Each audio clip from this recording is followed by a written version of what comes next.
This just in. We just wired the payment for the villa in Mexico. We rented a whole lease, 6-month lease in Mexico before we booked a flight to Mexico. Action.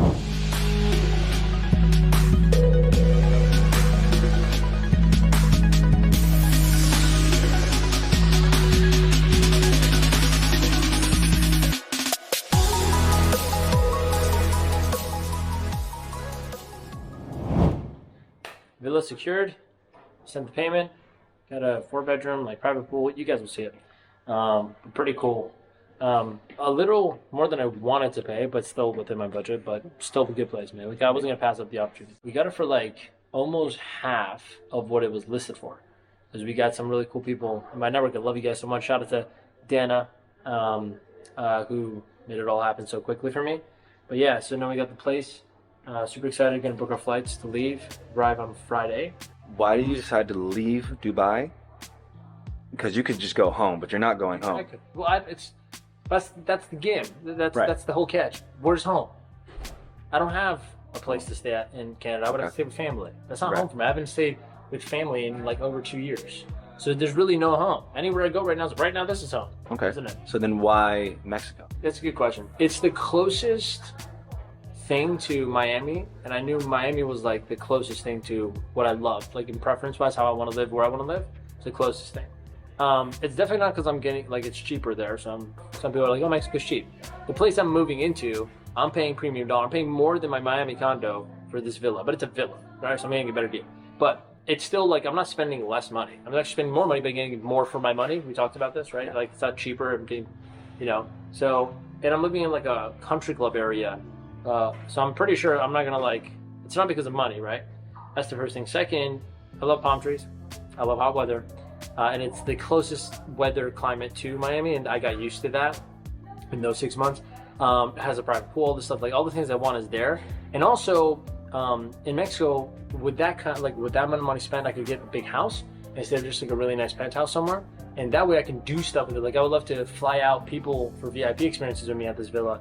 Fly out my team for Christmas. So I'm already planning a Christmas party with my team in Mexico at the villa because we can do that. So it just seemed like the best fit. It was the closest thing to what I actually know I like. So that's pretty much why Mexico. And I have friends there. It's closer to it's EST time zone. It's just the closest thing to living in Miami. The parallel, probably even better. That's what I'm gonna realize. So, yeah. What's on today's schedule?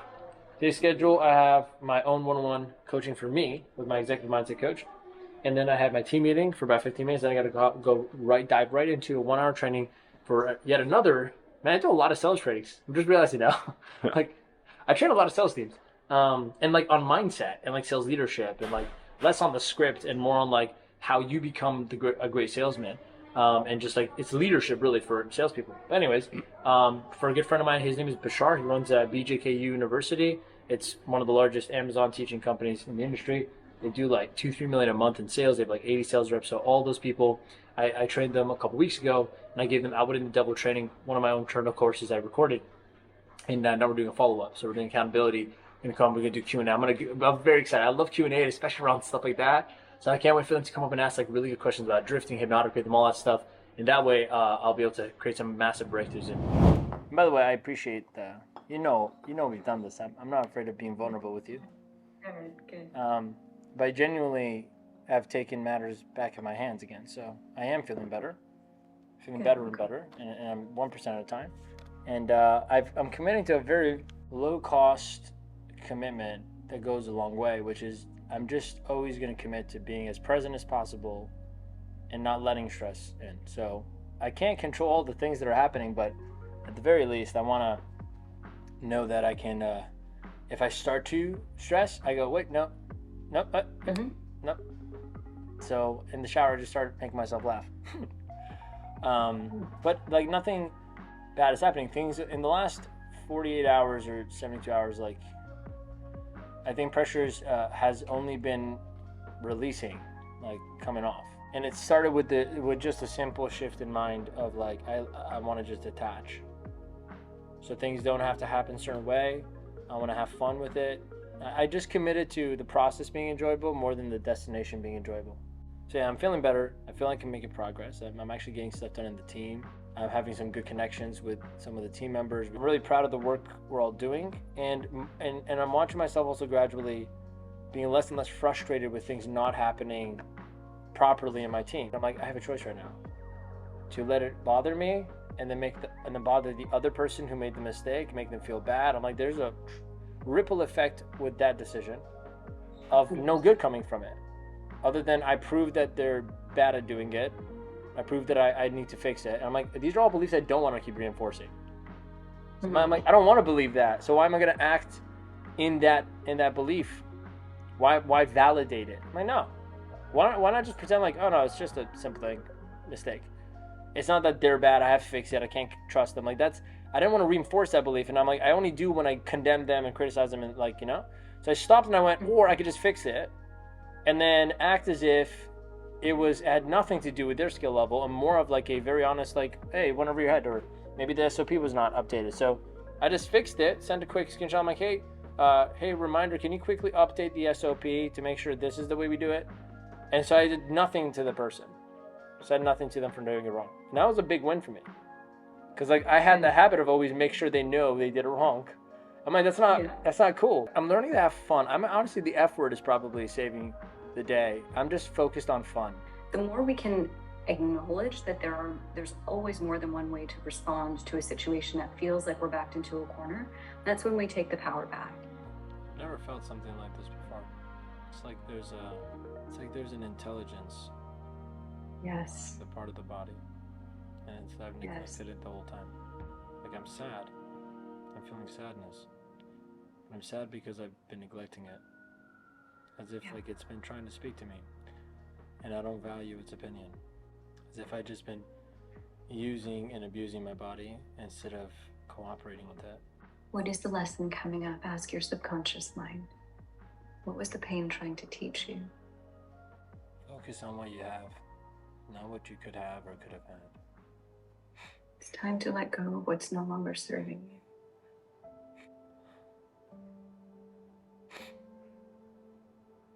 And these pain points in the body are massive energy blockages that we're just waiting to be listened to. So it is perfectly normal and healthy for these emotional releases to happen as the pain gets released. You've put so much energy holding on to them. They just wanted to go.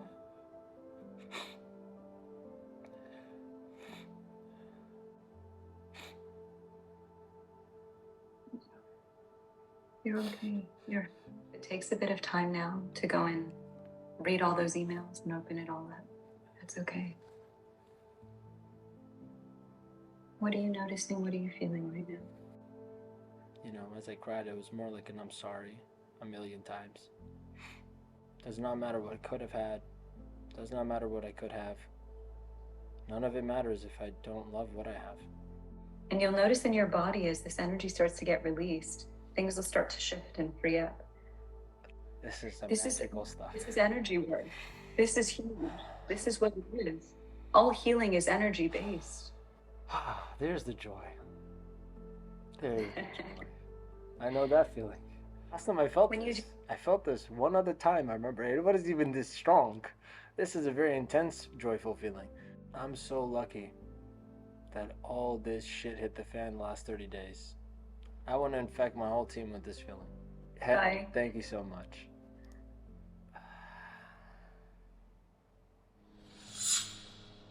Good morning, everyone. Good morning. morning. I had a breakthrough. My breakthrough was simple.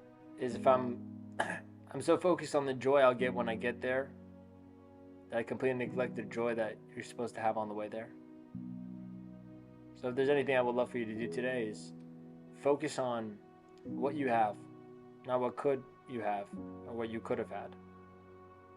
Focus on what you have. Focus on what you're doing.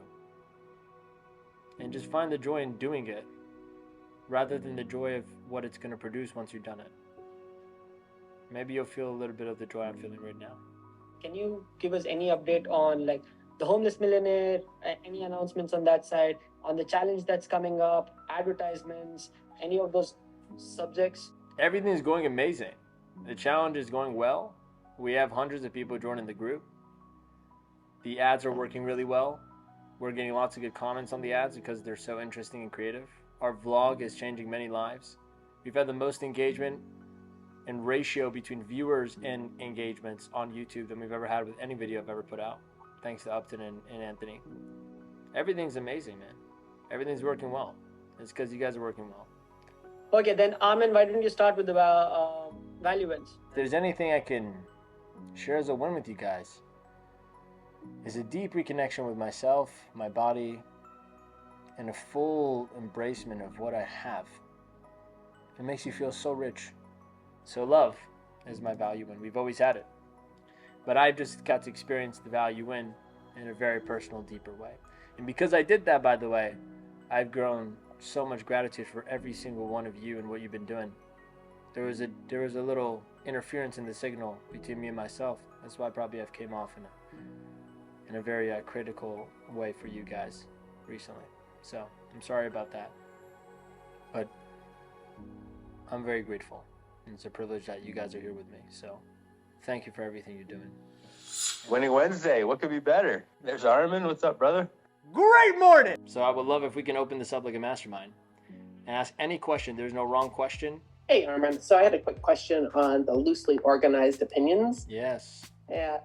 So how do you know if it's a loosely organized opinion or if it's a grounded opinion? In other words, how do you know, like, whether it's valuable or you're just shooting off your thoughts for your own ego? Very good question. It's not a matter of whether an opinion is valuable or not. That's not what Napoleon's speaking about. Napoleon's talking about the indulgence in egotism. Egotism it's a master illusionist. Makes you think you know much more than you do. Makes you think you're much better than you are. And that's where you start to go against humility. Only a person who thinks they're better than others or smarter than others will start to indulge in sharing opinions that are not vetted, not factual. So when you start to indulge in the appetite of sharing loosely organized opinions, very much just like it said is what it is. It's not whether the opinion is right or wrong, or whether the opinion is positive or negative. It's that the opinion has very little root to it.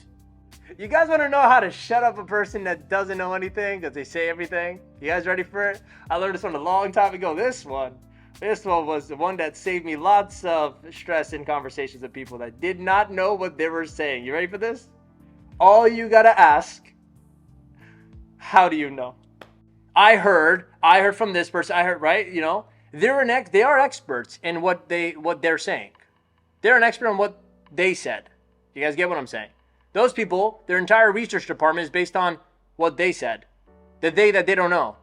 And usually there's two people. And usually they just heard on the news and some random guy walked by him on the street and said it. That's his day. That's his research department. So notice how completely unsecure the foundation of that opinion is.